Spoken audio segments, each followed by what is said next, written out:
আসসালামু আলাইকুম সবাইকে। আমি সবুজ হাসান, পড়াশোনা করছি মাওলানা ভাসানী বিজ্ঞান ও প্রযুক্তি বিশ্ববিদ্যালয়, সন্তোষ টাঙ্গাইল, পদার্থবিজ্ঞান বিভাগে। আজকের ক্লাসে আমরা উচ্চ মাধ্যমিকের পদার্থবিজ্ঞান দ্বিতীয় পত্রের আধুনিক পদার্থবিজ্ঞানের সূচনা এই অধ্যায়টা নিয়ে আলোচনা করব। আগের ক্লাসে আমরা এই অধ্যায়ে টাইপ 1 সিকিউ নিয়ে আলোচনা করেছিলাম, তো আজকের ক্লাসে আমরা টাইপ 2 সিকিউটা নিয়ে আলোচনা করব। তো আমি এখানে একটা সিকিউ লিখেছি, যেটা আমরা সমাধান করব। তো এই প্রশ্নটা সমাধান করার জন্য আমাদের যে ধরনের বেসিকগুলো জানা দরকার আমরা আগে সেটা দেখব, এবং দেখার পরে আমরা এই প্রশ্নটা সলভ করব। তো চলো, আমরা আগে আমাদের যে টপিকটা লাগবে, আমাদের যে টপিক সম্পর্কে আগে ধারণা নেওয়া লাগবে এই প্রশ্নটা সলভ করার জন্য আমরা আগে সেটা দেখব। তো দেখো, আমি এখানে একটা টপিক লিখে রাখছি, ফটোতড়িৎ ক্রিয়া। তো প্রথমে আমরা দেখবো যে আসলে ফটোতড়িৎ ক্রিয়া কি, এবং এটি সম্পর্কে আমরা বিস্তারিত জানবো। ঠিক আছে? তো দেখো, ধরো এটা কোনো একটা ধাতব পাত। ঠিক আছে? তো এই ধাতব পাতে তো কোনো একটা উচ্চ গতি সম্পন্ন ফোটন কণা যদি এই ধাতব পাতের উপরে যদি পড়ে, তাহলে এখানে দুইটা ঘটনা ঘটবে। তাহলে আমি কি বললাম, যে কোনো একটা ধাতব পাত, তো এখানে যদি কি করে, উচ্চ গতি সম্পন্ন কোনো একটা ফোটন কণা যদি এটার উপরে পড়ে, তাহলে দুইটা ঘটনা ঘটবে। তো কি ঘটনা দেখো, তো প্রথমে এই ধাতব পাত থেকে একটা ইলেকট্রন মুক্ত হবে এবং একটা বেগ নিয়ে ইলেকট্রনের গতি শক্তি নিয়ে সামনের দিকে অগ্রসর হবে। তাহলে দেখো, ধরো ইলেকট্রন মুক্ত হওয়ার পর কি করবে, সামনের দিকে অগ্রসর হবে। তো এই কথাটাকে আমরা যদি সামাজিক আকারে যদি এখানে লিখি, তাহলে আমরা কি লিখতে পারি, দেখো যে আপাতিত ফোটনের শক্তি, আপাতিত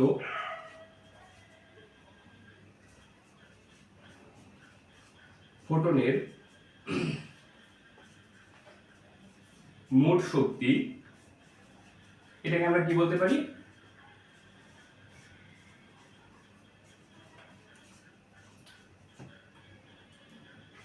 ইলেকট্রন মুক্তকরণের শক্তি,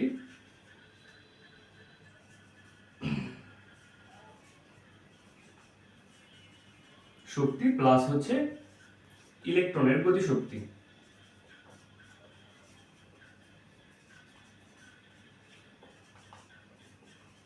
ঠিক আছে? তাহলে আমরা দেখলাম আমাদের এখানে যে ঘটনা ঘটে, অর্থাৎ কোনো একটা উচ্চ গতি সম্পন্ন ফোটন কণা যদি এই ধাতব পাতের উপরে পড়ে, তাহলে দুইটা ঘটনা ঘটে। কি কি ঘটে, যে প্রথমে হচ্ছে এটার উপরে এসে পড়বে এবং এখান থেকে কি করবে, ইলেকট্রন মুক্ত হবে এবং এটা কি করবে, গতিশক্তি নিয়ে সামনের দিকে আগাবে। তো এইটাকে আমরা শুধু সামারি আকারে এখানে লিখছি, দেখো যে আপাতিত ফোটনের মোট শক্তি ইকুয়াল কি লিখতে পারি আমরা, ইলেকট্রন মুক্তকরণের শক্তি প্লাস হচ্ছে তোমার কি, ইলেকট্রনের গতিশক্তি। তো এইটাকে যদি আমরা যদি একটা প্রকাশ করি, আমরা দেখো যদি আমাদের আপাতিত ফোটনের মোট শক্তিটা যদি কি হয়, ই হয়, এবং ইলেকট্রন মুক্তকরণে আমাদের যে শক্তি লাগবে সেটাকে আমরা ধরলাম কি, ওমেগা নট, এবং দেখো ইলেকট্রনের গতিশক্তি সেটাকে আমরা কি ধরলাম, ই কে ম্যাক্স। ওকে, তো দেখো আমরা এটা প্রকাশ করতে পারি। তো এরপরে দেখো, আমরা এটাকে যদি আমরা আরেকটু ভাঙি, তো সেই ক্ষেত্রে কি পাবো, আমরা জানি এইটার সমান আমরা কি জানি, এইচ এফ, এবং এইটার সমান আমরা কি লিখতে পারি, এইচ এফ নট, এবং এটাকে আমরা কি লিখতে পারি, এই half of m v max square. ঠিক আছে?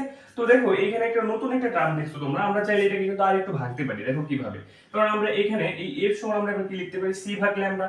তো সুতরাং আমরা কিন্তু চাইলে এটাকে এইভাবে লিখতে পারি যে এই সি ভাগ ল্যামডা ইকুয়াল এই সি ভাগ কি হবে, এটা ল্যামডা নট প্লাস এই half of m v max square. ঠিক আছে? তো দেখো এটাকে চাইলে আমরা আরেকটু ভাঙতে পারি। দেখো কিভাবে, তো আমরা ধরো এটাকে রাখলাম এই সি ভাগ হচ্ছে কত, ল্যামডা নট প্লাস আমরা জানি কি যে এখানে দেখো যে half of m v max square, এটাকে আমরা কি দ্বারা রিপ্রেজেন্ট করতে পারি, ই ভিএস। তো এখানে দেখো এটা কি, আমরা জানি ই হচ্ছে কি ইলেকট্রনের চার্জ, এবং ভিএস টা কি স্টপিং ভোল্টেজ বা কি নিবৃত্তি বিভব। ঠিক আছে? তো এইখান থেকে আরেকটা দেখো নতুন একটা টার্ম আসছে আমাদের, দেখো এই যে ওমেগা নটটা আছে না, তো এইটাকে দেখো কি বলা হয়, আমরা যদি একটু পরিচয়গুলো একটু দেখি। তো এখানে দেখো এই ওমেগা নটটাকে আমরা কি বলি, কার্যাপেক্ষ। কি বলি এটাকে, কার্যাপেক্ষ। তো কার্যাপেক্ষ মানে কি, দেখো আমরা জানি যে কোন একটা ধাতব পাত থেকে ইলেকট্রন মুক্তকরণে সর্বনিম্ন যেই পরিমাণ শক্তি লাগে সেটাকে কি বলা হয়, এই কার্যাপেক্ষ বলা হয়। তো আমরা এই কার্যাপেক্ষ সমান আমরা এখানে কি লিখছি, দেখো omega not is equal to H F not. এখানে এই এফ নটটাকে আবার কি বলা হয়, সূচন কম্পাঙ্ক। এবং এটাকে যদি আমরা আরেকটু ভাঙি, তো সেক্ষেত্রে কি লিখতে পারবো, এইচ সি ভাগ ল্যামডা নট। তো সেখানে আমরা আবার এই ল্যামডা নটকে কি বলতে পারি, সূচন তরঙ্গ দৈর্ঘ্য। তো দেখো, তো আমরা এখানে এই ওমেগা নট সমান কি মনে রাখবো, এটা কার্যাপেক্ষ, এবং কার্যাপেক্ষ সমান আমরা কি লিখতে পারি, এইচ এফ নট, এবং এটাকে আরেকটু ভাঙলে আমরা কি পাবো, এইচ সি ভাগ ল্যামডা নট। তো দেখো এই যে এই সূত্র থেকে তোমাদের আসলে মেইনলি আসলে তোমাদের যেটা জানতে হবে, এই যে সম্পর্কটা, তোমাদের এই সম্পর্কটা আসলে ভালোভাবে আয়ত্ত রাখতে হবে। তুমি যদি এই সম্পর্কটা যদি জানো, তাহলে তুমি এই দিক সেদিক করে এই ম্যাথটা ভালোভাবে সম্পূর্ণভাবে সলভ করতে পারবা। অর্থাৎ মনে রাখবা যে এই টাইপ থেকে যে সিকিউ আসুক না কেন, তোমরা কি করতে পারো, এই সম্পর্কটা যদি তুমি জানো তাহলে তুমি এই সিকিউটা ভালোভাবে সলভ করতে পারবা। তো দেখো আমরা প্রথমে আগে বেসিকটা দেখলাম, তো এই বেসিকটা দিয়ে আমরা এখন এই প্রশ্নটা সলভ করব। ঠিক আছে, তো দেখো আমাদের উদ্দীপক এখানে কি আছে, যে মডার্ন ফিজিক্স ল্যাবরেটরিতে দেখা যায় যে এত তরঙ্গ দৈর্ঘ্যের আলোক রশ্মি, তার মানে আমাদের এখানে কি দেওয়া আছে, একটা ল্যামডা দেওয়া আছে। ঠিক আছে, এবং কি বলছে দেখো, আলোক রশ্মি এত সূচন কম্পাঙ্কের এক খণ্ড ধাতুর উপর আপতিত হলে ফটো ইলেকট্রন নির্গত হয়। তো দেখো আমাদের এখানে কি দেওয়া আছে, সূচন কম্পাঙ্ক। তো আমরা একটু আগে দেখছি যে আমাদের সূচন কম্পাঙ্কে আমরা কি দ্বারা প্রকাশ করছি, এফ নট দ্বারা আমরা প্রকাশ করছি এটাকে, এফ নট। তো আমাদের যে মানগুলো দেওয়া আছে আমরা সেখান থেকে দেখবো যে আমাদের আসলে কি বের করতে হবে। দেখো, তো গ নাম্বার আমাদের প্রশ্নটা কি আছে, যে ফটো ইলেকট্রনের সর্বোচ্চ গতি শক্তি নির্ণয় করো। তো আমরা সম্পর্কটা কি জানছিলাম, দেখো তো আমাদের যে ভ্যালুগুলো দেওয়া আছে যদি আমরা সেইগুলো আগে লিখে নেই। তো দেখো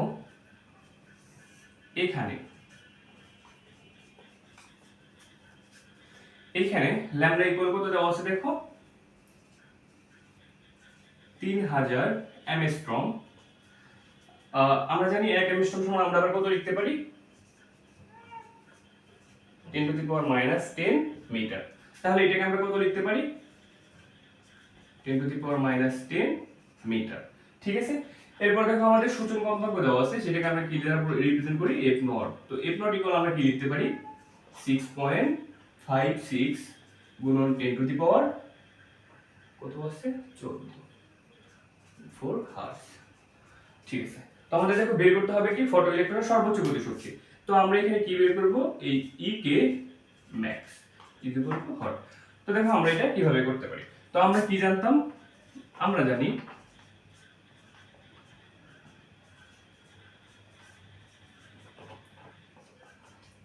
E equal omega not plus E K max. তো আমরা বের করব কোনটা, এইটা। তো এর জন্য আমরা সরাসরি এখানে কি লিখতে পারি, E K max equal E minus omega nought. তো আমরা এটাকে ভাঙবো, আমরা এটাকে কি লিখতে পারি, এই এইচ সি ভাগ ল্যামডা, এবং এটাকে আমরা কি লিখতে পারি, omega not is equal to এই এইচ এফ নট। তো দেখো আমরা এখান থেকে এইচ হচ্ছে আমরা কি জানি, প্ল্যাঙ্ক কনস্ট্যান্ট, অর্থাৎ প্ল্যাঙ্কের ধ্রুবক, এটার মান কত, 6.626 গুণন 10⁻34 জুল সেকেন্ড। তো এখন আমরা যা শুধু ভ্যালুটা বসাই দিব, ভ্যালুটা বসাই দিলে আমরা ইকে ম্যাক্সটা পাবো।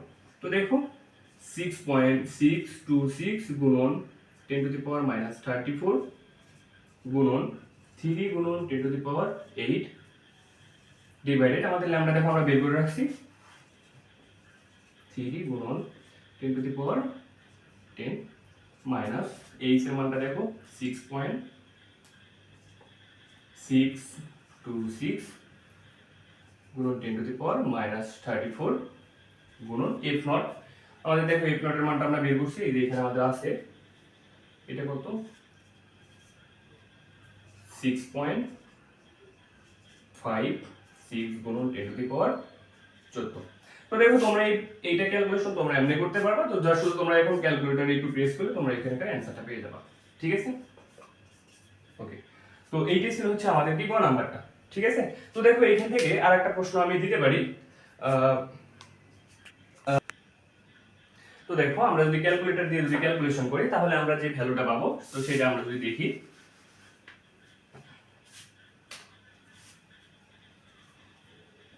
2.279 গুণন 10⁻19। তো দেখো এটা কি আসবে, শক্তির একক কি আমরা জানি, জুল। তো আমরা চাইলে এটাকে আমরা ইলেকট্রন ভোল্টে নিতে পারি। তো আমরা কিভাবে নিতে পারি, দেখো আমরা 1 ইলেকট্রন ভোল্ট সমান আমরা কি জানি, 1.6 গুণন 10⁻19 জুল। ঠিক আছে, তো আমরা এটাকে যদি ভাগ করি, তো দেখো এই ভ্যালুটাকে আমরা যদি ভাগ করি কত দিয়ে, 1.6 x - 19, তাহলে আমরা যে ভ্যালুটা পাবো সেটা আসবে কত, দেখো এই 1.424 ইলেকট্রন ভোল্ট। তো আমরা এটাও বলতে পারি। ঠিক আছে, তো দেখো তোমাদের এখান থেকে একটা প্রশ্ন আসে বারবার, যে এইটা কিন্তু এমসিকিউ আসতে পারে, যে 1 ইলেকট্রন ভোল্ট সমান কত, এটা মনে রাখবা কত, 1.6 গুণন 10⁻19। এবং এখান থেকে আরেকটা প্রশ্ন আসে যে ইলেকট্রন ভোল্ট কিসের একক। তো এটা কিসের একক? শক্তির একক, ঠিক আছে। তো এখান থেকে আরেকটা প্রশ্ন আসে, তুমি জানো কি 1 মেগা, এটা সমান আমরা জানি কত, 10 টু দি পাওয়ার 6, তাই না? তো এখান থেকে অনেক সময় আসে যে 1 মেগা ইলেকট্রন ভোল্ট, এটা কিসের একক? এটাও তো শক্তির একক, ঠিক আছে।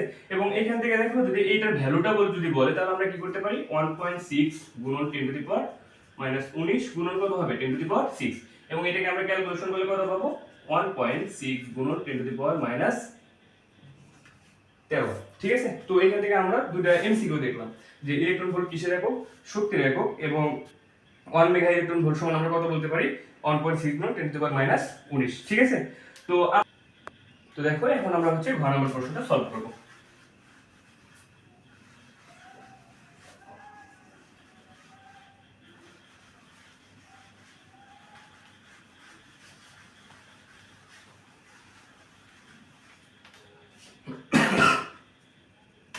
তো দেখো আমাদের ঘ নম্বর প্রশ্নটা এখানে কি দেওয়া আছে, যে 4000 এমএসট্রম তরঙ্গ দৈর্ঘ্যের আলোক রশ্মি ধাতব খণ্ডটির উপর আপতিত হলে কি ফটো ইলেকট্রন পাওয়া সম্ভব? আমাদের কি বলছে, অর্থাৎ যে 4000 এমএসট্রম তরঙ্গ দৈর্ঘ্যের আলোক রশ্মি কোন একটা ধাতব খণ্ডের উপর যদি আপতিত হয়, তো সেই ক্ষেত্রে ফটো ইলেকট্রন পাওয়া সম্ভব কিনা সেটা কি করতে হবে, গাণিতিক বিশ্লেষণ করে মতামত দাও। তো আসলে দেখো যে আসলে ফটো ইলেকট্রন পাওয়া যাবে কিনা, এটার মেইন শর্তটা আমাদের কি ছিল, যে দেখো কোন একটা, যে এইটা আমাদের ধাতব পার্ট ছিল না, এখানে কি থাকতো আমরা জানতাম ইলেকট্রন। তো এই যে উচ্চ গতি সম্পন্ন কোন একটা ফোটন কণা এখানে যখন আপতিত হয়, তো এই ইলেকট্রনের যে শক্তিটা, এই শক্তিটা আমাদের এখানে একটা কি করতাম, যে এখান থেকে ইলেকট্রন মুক্ত করতে যে সর্বনিম্ন যে শক্তিটা লাগে সেটাকে আমরা কি বললাম, কার্যাপেক্ষ, যেটাকে আমরা কিভাবে প্রকাশ করলাম, ওমেগা নট দ্বারা।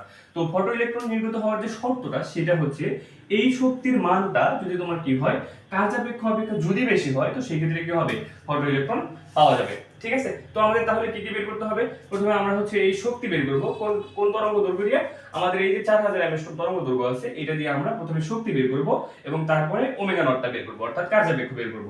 তো যদি দেখি আমাদের এই ভ্যালুটা যদি E is greater than omega not যদি আসে, তো আমরা সেক্ষেত্রে কি বলবো, যে কি ছিল আমাদের, যে ফটো ইলেকট্রন পাওয়া সম্ভব হবে।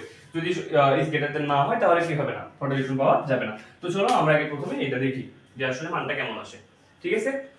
তো দেখো আমাদের এইখানে যে তরঙ্গ দৈর্ঘ্যটা দেওয়া ছিল, এটা দেওয়া আছে কত, আমাদের যে ভ্যালুগুলো দেওয়া আছে সেগুলো যদি আমরা তুলে নিই, এখানে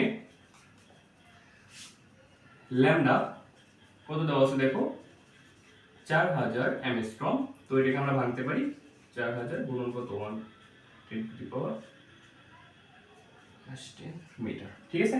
এবং দেখো আমাদের কি লাগবে, যেহেতু কার্যাপেক্ষ বের করতে হবে, তো আমাদের এখানে সূচন কম্পাঙ্কটা দেওয়া ছিল, তো আমরা সেই ক্ষেত্রে আমরা কি লিখতে পারি, যে এফ নট কত দেওয়া ছিল আমাদের, 6.56 গুণন 10 টু দি পাওয়ার 14 হার্টজ, ঠিক আছে। তো এখন আমাদের আচ্ছা আমরা প্ল্যাঙ্কের ধ্রুবকের মানটাও লিখে নিই, h is equal to 6.626 গুণন 10 to the power minus 34 second. তাহলে আমাদের E is equal to হর এবং omega not is equal to হর। তো আমরা প্রথমে E টা বের করব, তারপর হচ্ছে আমরা ওমেগা নটটা বের করব। তো আমরা জানি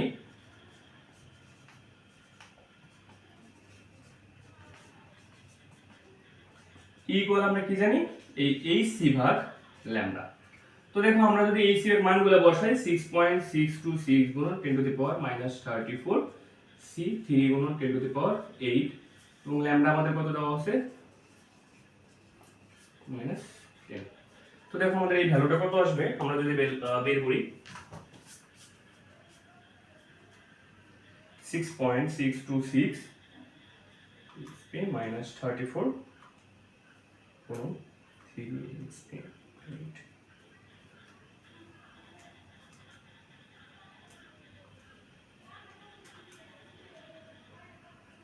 ওকে, তো দেখো আমরা যে ভ্যালুটা পাবো সেটা আমাদের কত আসছে, এই 4.9695 গুণন 10 টু দি পাওয়ার 9। তো দেখো আমাদের এটা কি জুল। তো এরপর দেখো আমরা কি বের করবো, তাহলে আমরা প্রথমে যে শক্তিটা আমরা সেটা বের করলাম, সেটা আমাদের কত আসছে, 4.9695 গুণন 10 টু দি পাওয়ার 19। তো দেখো তাহলে আমরা এবার কি করব, আমরা হচ্ছে ওমেগা নটটা বের করব, ঠিক আছে। তো দেখো আমরা যদি ওমেগা নটটা বের করি, তো ওমেগা নট ইকুয়াল আমরা কি বললাম, এই h এফ নট মান বসাও 6.626 গুণন 10 টু দি পাওয়ার -34 গুণন এটা কত ছিল আমাদের 6.56 গুণন 10 টু দি পাওয়ার।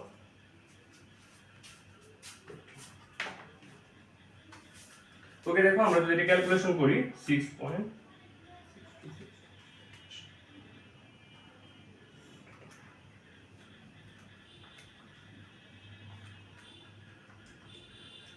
তো দেখো আমাদের এই ভ্যালুটা কত আসছে 4.3466 এইটাও কি জুল। আচ্ছা দেখো তোমরা যদি এখন এই দুটো ভ্যালু যদি কম্পেয়ার করো তাহলে সেই ক্ষেত্রে কি দেখতে পারবা যে এই ভ্যালুটা কি বলতো বেশি এবং এই ভ্যালুটা কি কম। তো সেই ক্ষেত্রে আমরা কি করছিলাম যে যদি এটা যদি বেশি হয় এবং এটা যদি কম হয় সেই ক্ষেত্রে কি হবে ফটো ইলেকট্রন পাওয়া সম্ভব। তার মানে আমরা এই প্রশ্নের ক্ষেত্রে কি বলতে পারি যে E is greater than omega, যে ওমেগা নট, যার কারণে কি হবে এখানে ফটো ইলেকট্রনটা পাওয়া যাবে। ঠিক আছে, তো দেখো আমরা এখানে আমরা এগুলো সবগুলো দেখলাম যে এই প্রশ্নটা কিভাবে সলভ করতে হবে। তো এইখান থেকে আরো কি কি ধরনের প্রশ্ন আসতে পারে আমরা একটু সেটাও দেখব। ঠিক আছে, তো দেখো এই সিকিউটা থেকে আমরা চাইলে আরো কয়েকটা সিকিউ এর প্রশ্ন সলভ করতে পারি। দেখো কিভাবে, যেমন দেখো তোমাকে কখনো কখনো তোমাকে ল্যামডা নটটা দেওয়া থাকবে। কি দেওয়া থাকবে? Lambda not. সাপোজ ধরো এখানে আমাদের 300 অ্যাংস্ট্রম ছিল।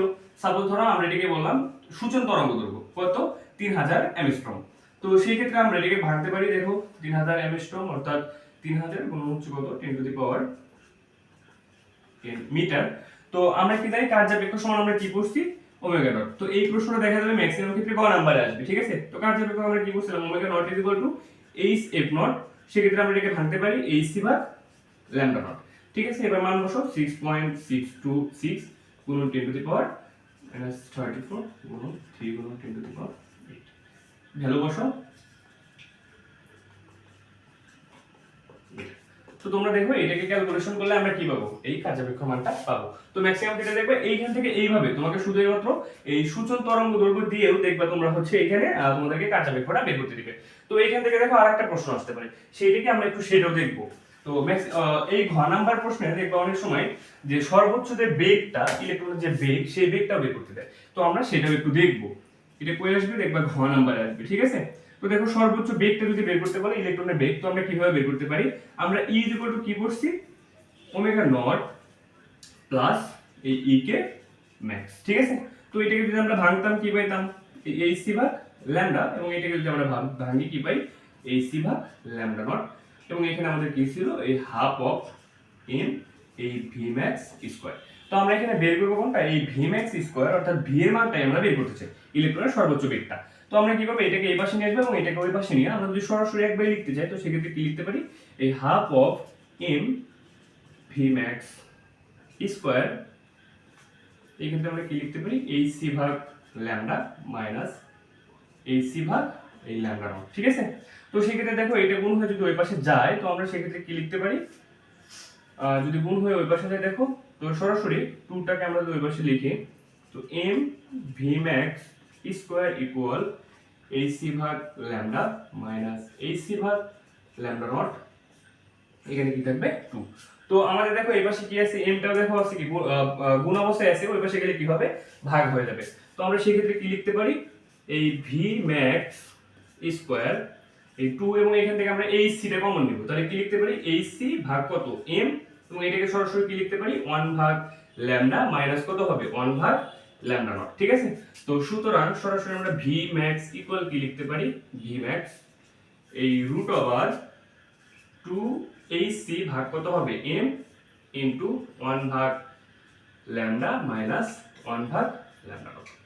তো দেখবা ম্যাক্সিমাম ক্ষেত্রে অনেক ক্ষেত্রে তুমি দেখবা যে ঘ নাম্বারে এই প্রশ্নটা আসছে যে ভি ম্যাক্সটা বের করো। ঠিক আছে, তো দেখো আমরা এই টপিক থেকে অর্থাৎ ফটোতত্ত্ব থেকে যে যে ধরনের প্রশ্নগুলো আসতে পারে আমরা সবগুলো দেখছি। তোমাদের হয়তো বিশ্বাস নাও হতে পারে যে আসলে একটা প্রশ্ন দিয়ে আসলে সবগুলো পড়া হয় কিনা। তো তোমার যদি বিশ্বাস না হয় তুমি কি করতে পারো তোমাদের যে টেস্ট পেপার আছে বা গাইড বই আছে তো সেখান থেকে তোমাদের এই ফটোতত্ত্ব থেকে যতগুলো সিকিউ আসছে তুমি সেগুলো সলভ করে দেখতে পারো। দেখবা যে আমি যে কয়টা পড়াইছি এর ভিতর থেকে আছে, ঠিক আছে? তো আর তোমরা যারা আমার আগের ক্লাসটা দেখো নাই, তোমরা অবশ্যই চেষ্টা করবে আগের ক্লাসটা দেখার, কারণ আগের ক্লাসে আমি এই অধ্যায়ে অর্থাৎ আধুনিক পদার্থবিজ্ঞানের সূচনা এই অধ্যায়ে টাইপ 1টা নিয়ে আলোচনা করেছিলাম এবং আজকের ক্লাসে আমি টাইপ 2টা নিয়ে আলোচনা করলাম। তো অর্থাৎ এই দুটো ক্লাসের মাধ্যমে এই অধ্যায় থেকে কি কি ধরনের সিকিউ আসতে পারে আমি সম্পূর্ণটা শেষ করে দিয়েছি। তো তোমরা যারা ধরো এই ক্লাসটা দেখবা, তাহলে তোমরা চাইলে আগে ওই ক্লাসটা দেখে আসতে পারো এবং পরবর্তীতে এই ক্লাসটা দেখতে পারো। ঠিক আছে, সবাইকে ধন্যবাদ। তো এইভাবে পদার্থবিজ্ঞান নিয়ে যে যতগুলো অধ্যায় আছে আমরা সবগুলো অধ্যায় এইভাবে একটা একটা করে শেষ করব। ঠিক আছে, সবাইকে ধন্যবাদ। আজকে ক্লাস এতটুকুই, সবাইকে ধন্যবাদ।